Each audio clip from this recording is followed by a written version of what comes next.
Good evening, I am Antonio Day with Tuesday's edition of the Regional News. Starting off with some sad news in St. Lucia.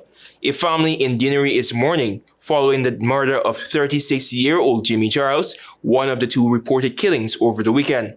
Police have since confirmed that on Friday, June 27 at approximately 9:17 p.m., officers from the Richfund Police Station responded to calls of a shooting in Tomaso, Dennery. Upon arrival, they discovered Charles's lifeless body in a shed along the road with multiple gunshot wounds. Prior to the official update, harrowing footage had already been circulating online, showing Charles lying motionless in a pool of blood. Charles's mother-in-law, Jeanette John, said she learned of his death through her sister, but remains unsure about the circumstances that led to the killing. And I quote, "They are taking it hard, especially the children's mother," John said, referring to her daughter, with whom Charles had 2 children.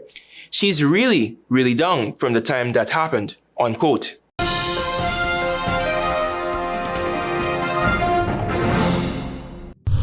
With some news in the Cayman Islands, a Cayman Islands law legalizing same-sex civil partnerships was upheld by a London court yesterday after a long-running legal battle in a ruling hailed by campaigners. London's Privy Council, the final court of appeal for the British Overseas Territory, rejected an appeal that had argued the Caribbean islands governor had no right to enact the bill after lawmakers had rejected similar legislation. The change in the law came in 2020 following a landmark court case brought by a lesbian couple, Caymanian lawyer Chantel Day and her partner Vicky Budden-Bush, a nurse, after they were refused permission to marry. While the Cayman Islands courts ultimately ruled that the right to marry extended only to opposite-sex couples, they said that the same-sex couples were entitled to legal protection, which is functionally equivalent to marriage. A bill was brought to the Parliament that put that protection into law, but the lawmakers rejected it in July 2020 by 9 votes to 8. Then Governor Martin Roper then enacted the civil partnership law that September, allowing same-sex civil partnerships, saying that the action had to be taken to uphold human rights. Katina Anglin, a lawyer based in the Cayman Islands, argued that Roper did not have the power to introduce the law under the Cayman Islands Constitution.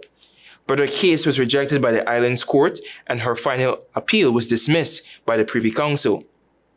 Campaign group Scholars Caribbean, which backs the right for the same-sex union, said the ruling brings much-needed clarity that our bill rights is enforceable regardless of the will of a majority in the Parliament.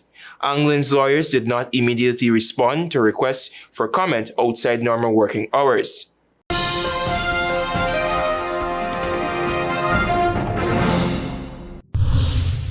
And finally, with some international news, billionaire Elon Musk on Monday renewed his criticism of U.S. President Donald Trump's sweeping tax cut and spending bill, vowing to unseat lawmakers who backed it after campaigning on limited government spending.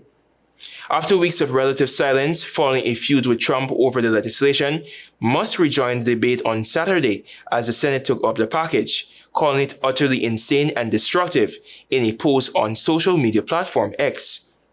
On Monday, he ramped up his criticism, saying lawmakers who had campaigned on cutting spending but backed the bill should hang their heads in shame, and they will lose their primary next year if it is the last thing I do on this earth, Musk said.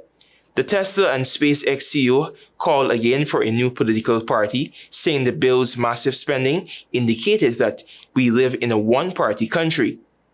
And I quote, "Time for a new political party that actually cares about the people," he wrote. End of quote.